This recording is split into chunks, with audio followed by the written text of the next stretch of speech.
Busquemos nuestras Biblias en Santiago 4 y vamos a estar observando los versos del 13 al 17. Bienvenidos a todos, hermanos. Bienvenidos a los que nos ven en línea. Es un honor tenerte en medio nuestro en esta tarde.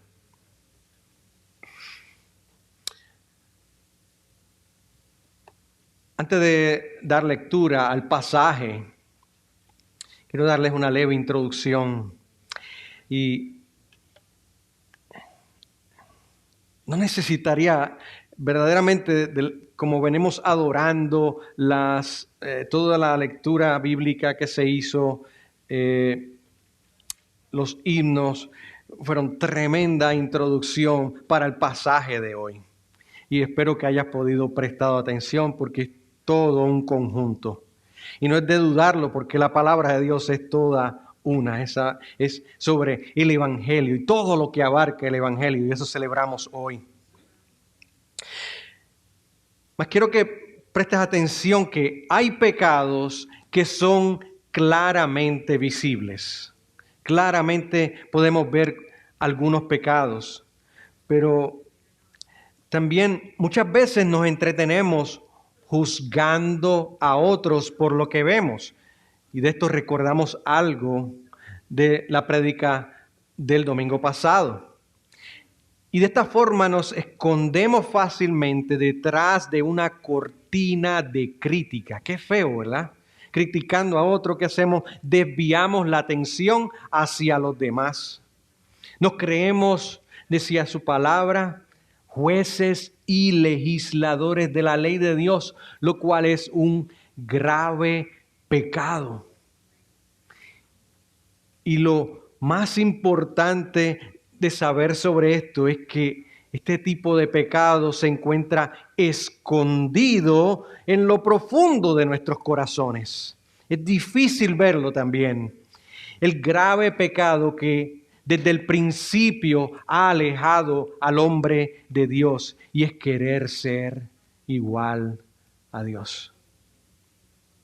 En los versos del 13 al 17 de este capítulo 4 que continuamos hoy, Santiago continúa siendo motivado por el Espíritu Santo de Dios a corregir e instruir la iglesia contra la arrogancia, lo cual no es fruto de la fe salvadora, como hemos venido viendo en el transcurso de esta carta. La palabra de Dios, luego de 2000 años que Santiago escribió esta carta, sigue siendo viva y eficaz. Sigue siendo efectiva para, como nos recuerda Santiago en su carta, nuestra madurez espiritual. Acompáñame en oración, hermanos. Te damos gracias, oh Dios. Gracias por tu palabra, oh Dios. Gracias porque ella todavía nos redarguye y nos transforma. Creemos en el poder transformador de tu palabra, Señor. Por eso ponemos nuestros sentidos atentos a ella. Te rogamos, Señor, que al escucharla, ella haga el efecto que deseamos y el que tú designaste para tu iglesia como medio de gracia. En el nombre de Jesús. Amén y amén. Te invito a que leamos todos entonces en Santiago 4, los versos del 13 al 17. Dice así: Oigan ahora, ustedes dicen, hoy o mañana iremos a tal o cual ciudad y pasaremos allá un año, haremos negocio y tendremos ganancia. Sin embargo, ustedes no saben cómo será su vida mañana. Solo un vapor que aparece por un poco de tiempo y luego se desvanece. Más bien debieran decir, si el Señor quiere, viviremos y haremos esto o aquello. Pero ahora se jactan en su arrogancia. Toda jactancia semejante es mala. Aquel pues que sabe hacer lo bueno y no lo hace, le es pecado. La idea central, hermanos, que pretendo traerles en este mensaje es la siguiente. La fe verdadera, la fe salvadora es evidente en nosotros cuando confiamos nuestros planes en la soberanía de Dios.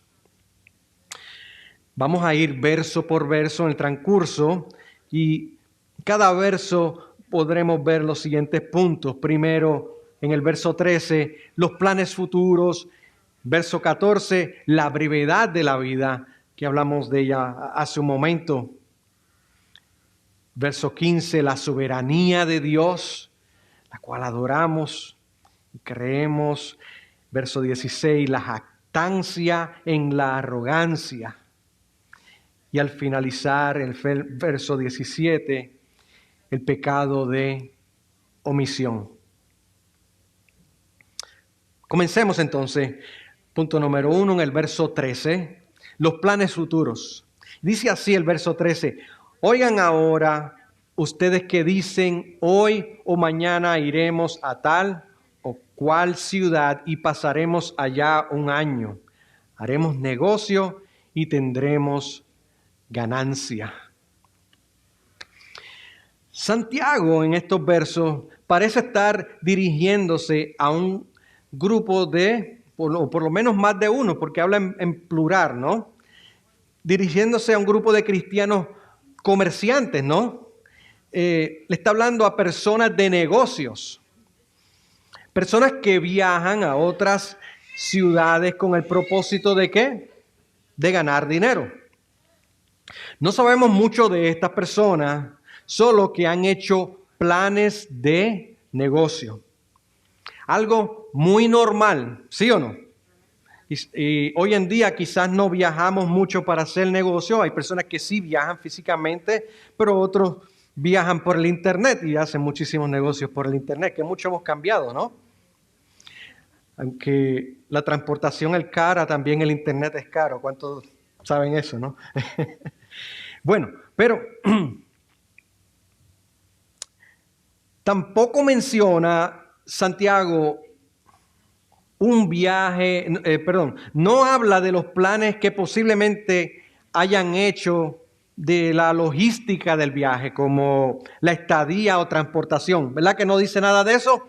No, tampoco menciona un viaje específico a alguna ciudad en particular. No, nada de eso es importante en este momento a Santiago. Más bien Santiago hace referencia a un factor común en estas personas cada vez que se disponen a emprender sus negocios. Y esta es la actitud con que hablan de el futuro. Muestran seguridad en el futuro como si fuesen dueños del mañana. Hablan sin lugar a dudas, sin lugar al fracaso. En griego, la palabra utilizada aquí es lego, escrita como Lego, como los muñequitos de los niños, ¿no? Y significa decir o afirmar algo con certeza, de forma tal que pueda hasta ser enseñado o usado como un consejo, porque lo expresas con certeza. Esto es cierto. Y de esta es la forma que estas personas están hablando del futuro, con certeza. Hablan con certeza de lo que van a hacer y hablan con certeza de los resultados que tendrán en el futuro. Hablar así, hermanos, es positivismo, es automotivación, es estar enfocado en el resultado de ganancias económicas, en este caso en particular, ¿no? Pero no sé cuántos están de acuerdo conmigo, pero tal forma de hablar es admirable en nuestra sociedad. ¿Se han dado cuenta? O tal vez también lo admiran. Yo me he encontrado ahí. ¿No crees? Oímos decir, esa persona es un triunfador porque sabe lo que quiere y no tiene miedo al futuro. Eso escuchamos, eso enseñamos, eso aprendemos y esa influencia del mundo tenemos en nosotros como cristianos también. Cuidado, cuidado con las actitudes de nuestro corazón. No son las acciones siempre, sino también la actitud de nuestro corazón. Esto es exactamente de lo que estamos hablando. Tal persona superficialmente parece saber mucho, pero ignora lo más importante. Y pasamos entonces al verso 14, la brevedad de la vida. Dice así: sin embargo, ustedes no saben cómo será su vida mañana. Nos lo dice la palabra de Dios. ¿Puedes recordar eso? Ustedes no saben cómo será su vida mañana. Solo son un vapor que aparece por un poco de tiempo y luego se desvanece. Eso somos como el vapor. Santiago le recuerda a sus hermanos cristianos. ¿Cuántos recuerdan que Santiago está hablando con cristianos? Está hablando contigo y conmigo hoy también, ¿sí? Le está recordando a sus hermanos cristianos que están actuando como necios. El hombre sabe dónde y cuándo nace, pero no sabe cuándo le llega la muerte. Tampoco sabemos los detalles de los acontecimientos futuros porque Dios no nos los da a conocer. Proverbios 27:1 nos dice: no te gloríes del día de mañana porque no sabes qué traerá el día. Fíjate que no dice no planifiques, sino que no te gloríes del día de mañana porque no sabes lo que traerá el día. Santiago compara la brevedad de la vida con algo que estos comerciantes conocían al viajar. Recuerden que ellos viajaban o por tierra o por mar.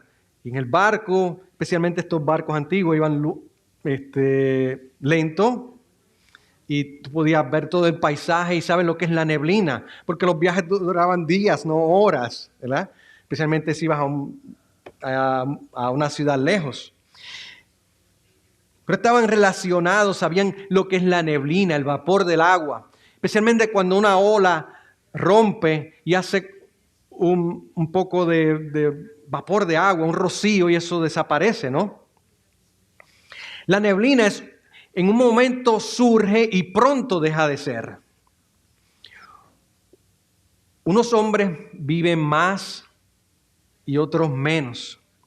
Ninguno sabemos cuándo ni cómo, pero todos vamos a morir. Mateo 6:27 nos dice: ¿quién de ustedes, por ansioso que esté, puede añadir una hora al curso de su vida?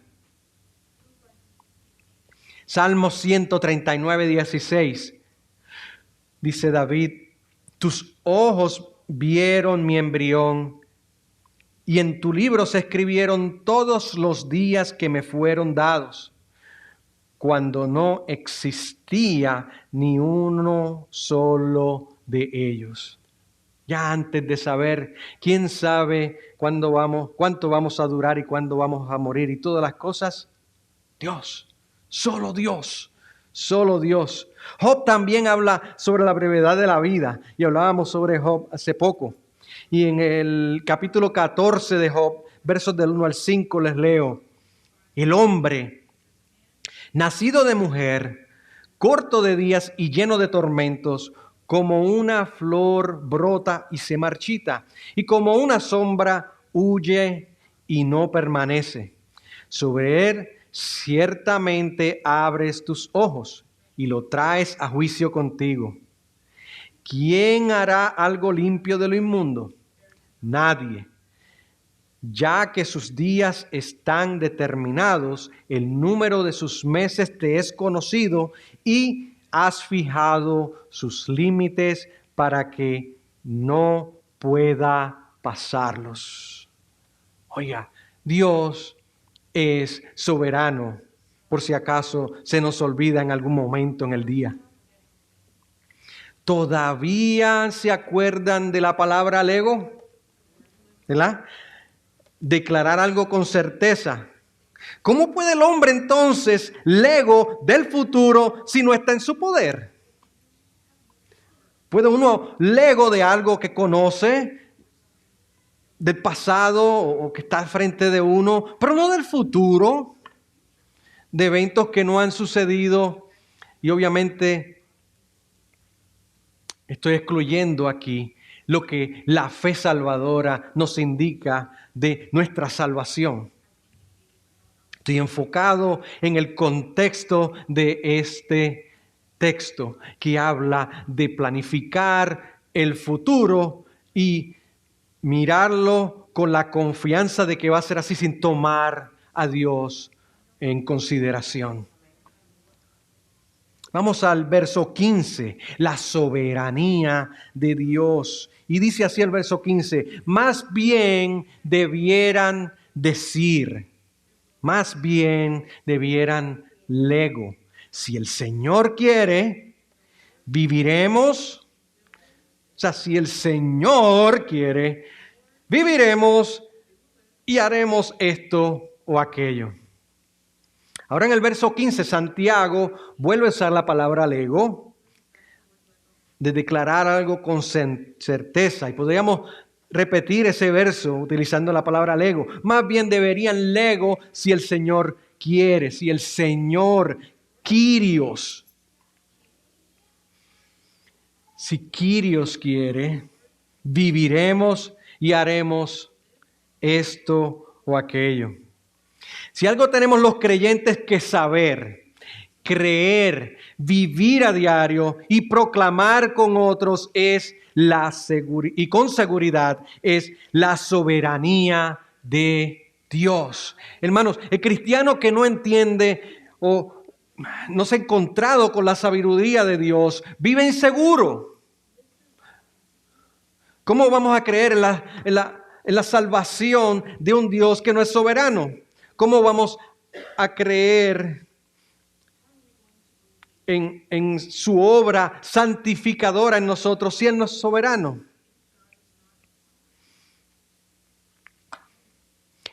Seguros de que Jesucristo es el Señor. La palabra en griego que es Kyrios significa o indica suprema autoridad, la suprema autoridad de nuestro Rey, que es Jesús. Él es aquel a quien pertenecen todas las cosas y tiene el poder de decidir todas las cosas. Escucha lo que dice su palabra en Colosenses 1, 16 al 17. Su palabra está para hacer crecer y fundamentar nuestra fe, hermanos. Porque, dice el verso 16, porque en Él fueron creadas todas las cosas, tanto los cielos como la tierra, visibles e invisibles, ya sean tronos o dominios o poderes o autoridades. Todo ha sido creado por medio de Él y para Él. Dice el verso 17. Y Él es antes de todas las cosas y en Él todas las cosas permanecen. La frase, si Dios quiere, ¿cuántos han escuchado esta frase? Es nueva.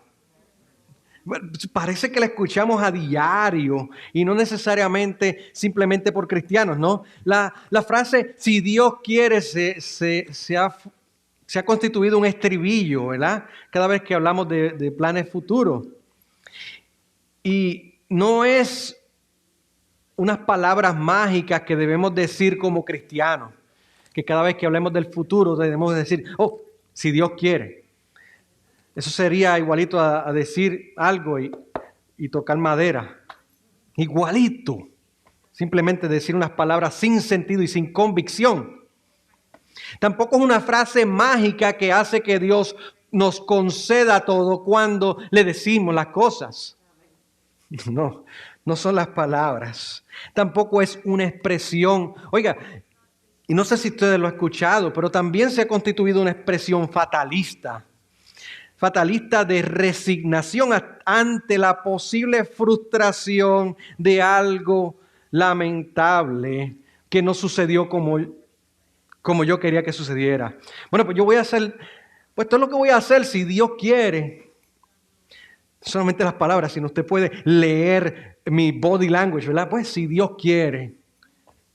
Eso no es confianza en Dios. Eso no es confianza en que si Dios cambia las cosas es para mi bien. Ninguna de estas formas son correctas para un creyente. Todas muestran una actitud incorrecta en el interior de nuestro corazón, lo cual no es visible, lo cual es un pecado difícil de ver en otro y verlo en nosotros mismos también. Es igual al que se jacta de arrogancia sin considerar completamente y sinceramente a Dios en sus planes futuros. Planificar, amado hermano. ¿Cuántos planifican? Uno planifica más que otro. Y quiero decir que, pues, que en cuanto a eso, pues unos son más responsables que otros. Yo no soy de los que planifica mucho, ¿verdad? Y no estoy diciendo que sea bueno, creo que es algo malo y tengo que muchas veces enfrentar las consecuencias de no planificar todas las cosas. Al contrario, planificar es ser un buen mayordomo del tiempo y la Biblia sí nos enseña a ser buenos mayordomos. Y felicito a los que hacen buenos planes y son bien organizados. Por otro lado, no planificar es ser irresponsable. Pero, siendo sinceros, tú y yo, hermano, ¿qué actitud gobierna mi corazón al planificar? ¿Qué actitud gobierna mi corazón al no planificar? ¿Es fatalista? ¿Es sin fe? ¿O es arrogante y llena de jactancia porque tengo control? ¿Es de humildad ante Dios o de orgullo y soberbia?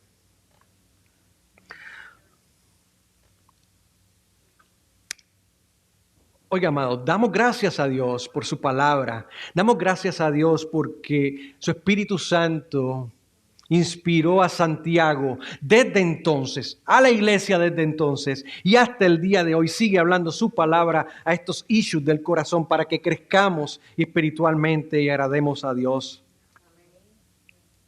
Pasamos al verso 16 y el punto 4 es la jactancia en la arrogancia. Dice, pero ahora se jactan en su arrogancia.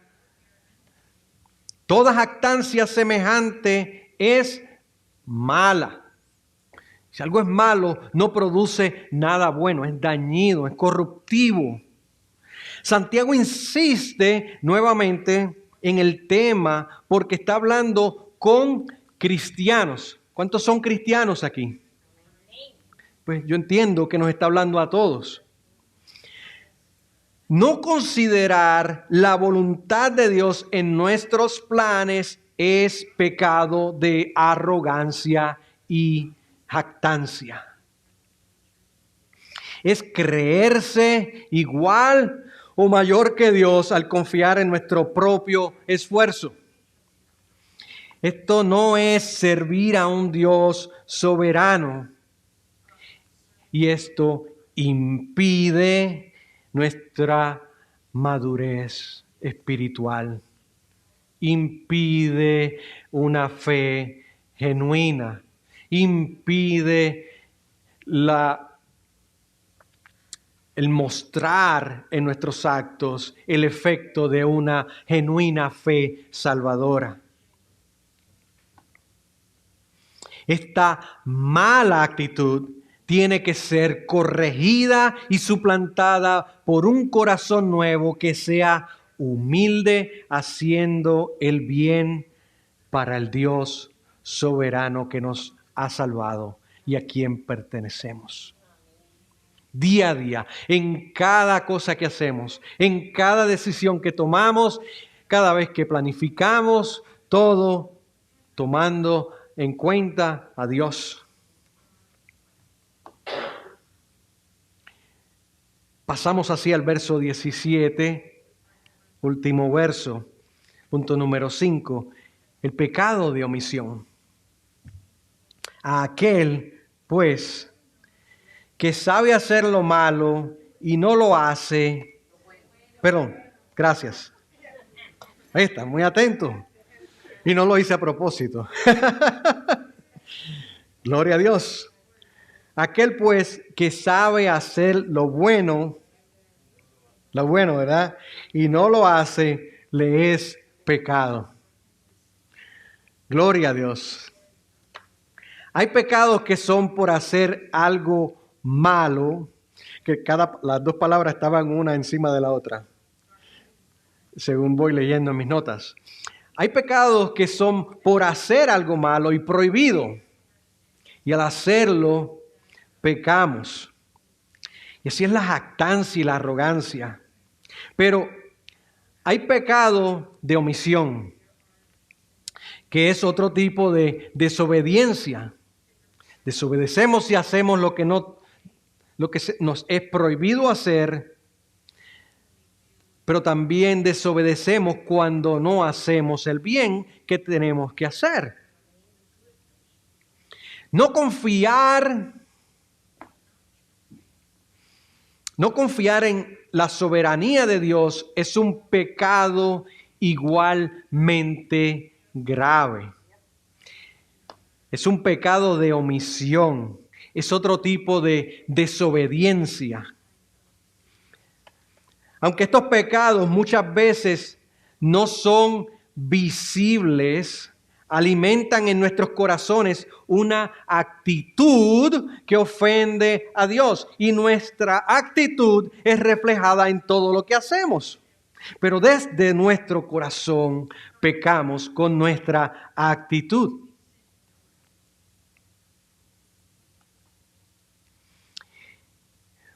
El tema de los pecados de omisión se extiende y aparentemente parece ser algo que Santiago puso aquí, que no está separado a lo que está hablando, pero hay una conjunción, aquel pues. Cuando dice pues, lo está uniendo a lo que está hablando. Se está hablando de todo lo bueno que dijo que hiciésemos, y es que confiemos en Dios, que tomemos a Dios en consideración para el futuro, porque Él es el único soberano. Y si no hacemos eso, estamos pecando. En conclusión, hermanos, no nos es dado saber el futuro. No nos es dado saber el futuro. Tampoco podemos arrogantemente controlar el futuro.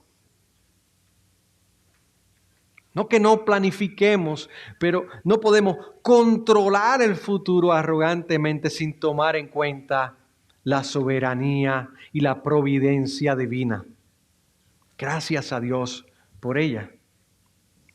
Mas Dios, que nos creó para alabanza de su gloria, es soberano y se deleita en que confiemos nuestro futuro humildemente a su infinita bondad y misericordia. Y sabemos que a los que aman a Dios todas las cosas obran a bien. Esto es, a los que conforme a su propósito hemos sido llamados.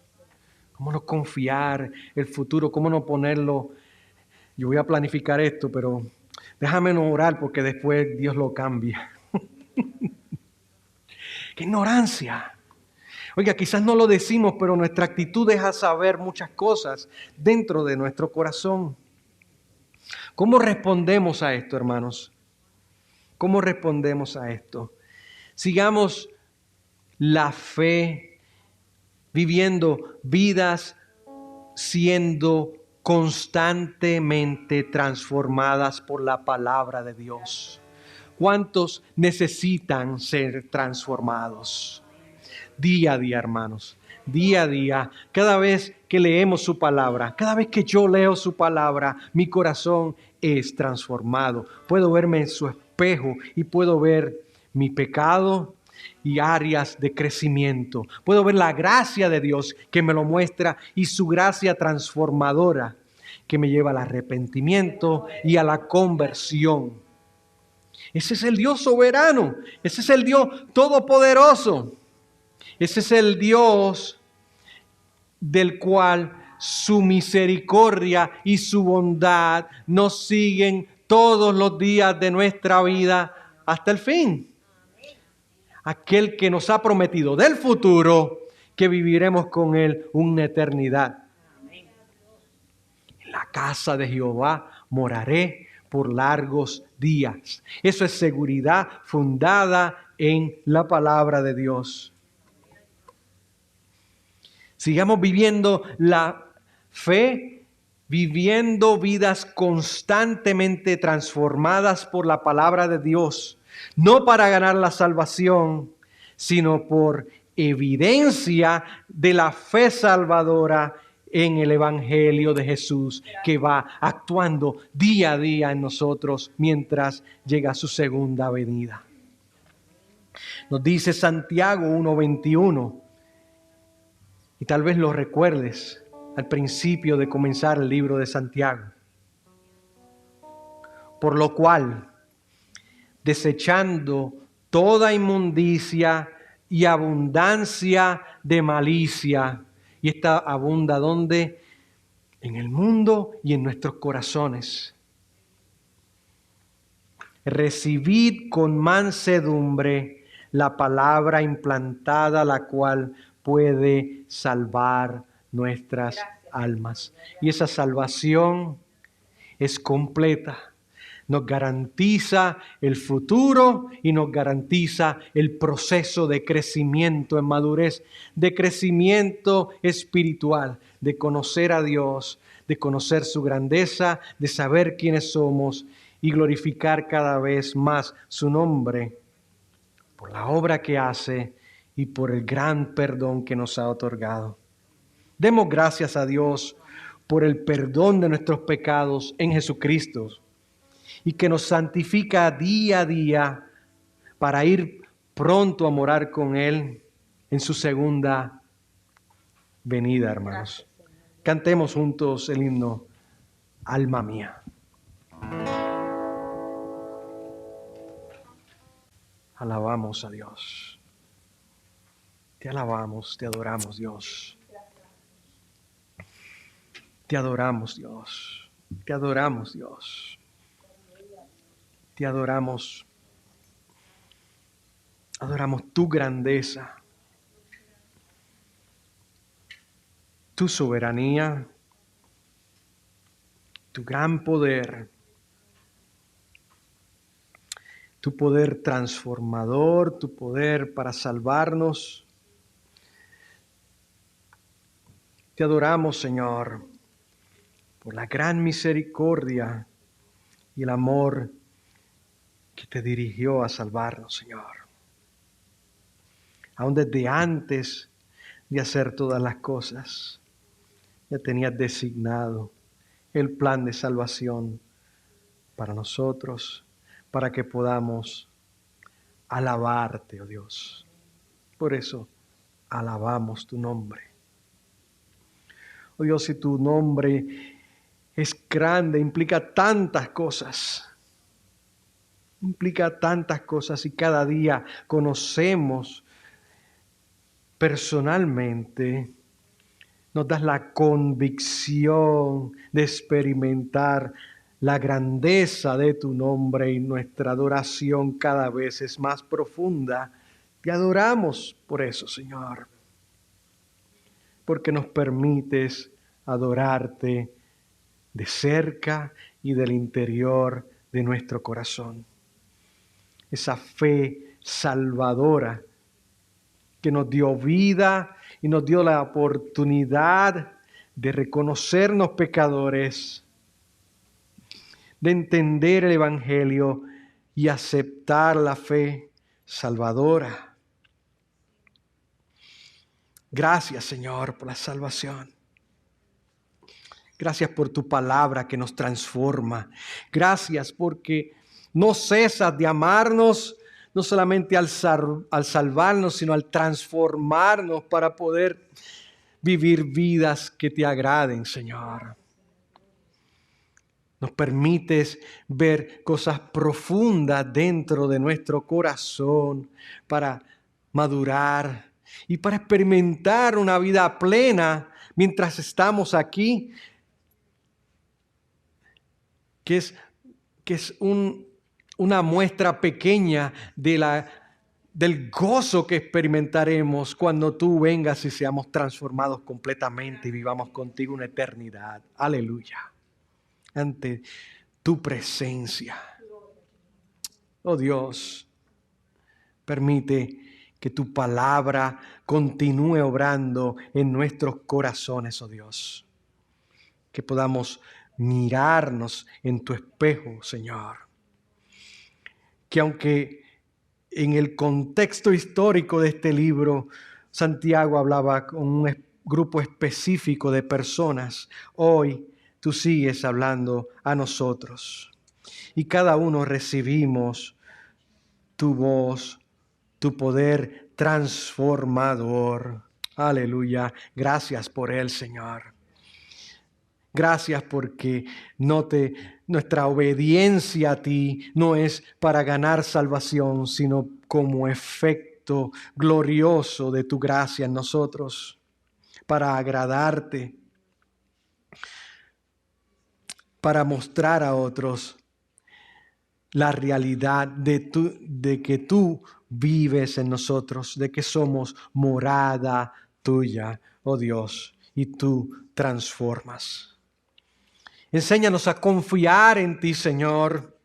Enséñanos a saber, entender y disfrutar de tu soberanía, Señor. Que tu soberanía nos traiga paz y seguridad, oh Dios. Que seamos responsables con el presente y el futuro, pero siempre confiando en ti. Que sea tu voluntad hecha. Te doy gracias por tu palabra, oh Dios, porque en tu palabra tenemos tu voluntad revelada en nosotros.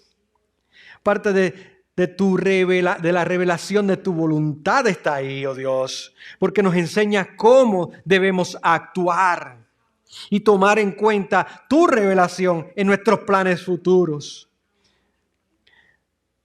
Mas no todas las cosas nos son reveladas. Y el futuro es algo que no nos es revelado, pero sí nos es revelado y nos es dado a creer y entender que tú eres soberano. Y tu palabra nos enseña a confiar en ti porque tú eres misericordioso y bondadoso para con tus hijos. Aleluya. Confiamos nuestro futuro en tus manos, Señor. Gracias, oh Dios. Gracias por cada uno de mis hermanos aquí presentes y los que nos escuchan a través de los medios del internet, Señor. En el nombre de Jesús. Amén. Y amén. Como bendición pastoral, hermanos, quisiera leerles 2 versos del libro de Jeremías, capítulo 17. Y dice así: bendito es el hombre que confía en el Señor, cuya confianza es el Señor. Será como árbol plantado junto al agua que extiende sus raíces junto a la corriente.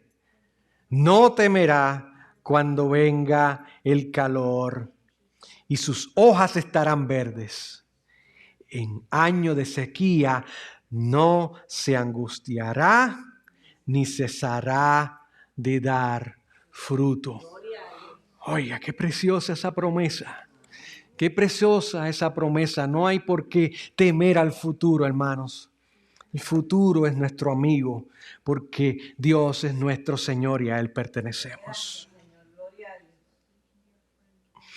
Cerramos este servicio, hermanos, pero no nuestro servicio a Dios. So, recuerda, llévate contigo esta palabra que hemos compartido hoy los unos a los otros. Hazla tuya. Compártela con otros. Compártela con otros que no están aquí. Compártela con tus compañeros de trabajo. Compártela con el necesitado. Compártela con cristianos que al igual que tú y yo necesitamos ser corregidos e instruidos los unos a los otros humildemente por el amor de Dios que pone en nosotros. La iglesia de Dios dice, Dios les bendiga.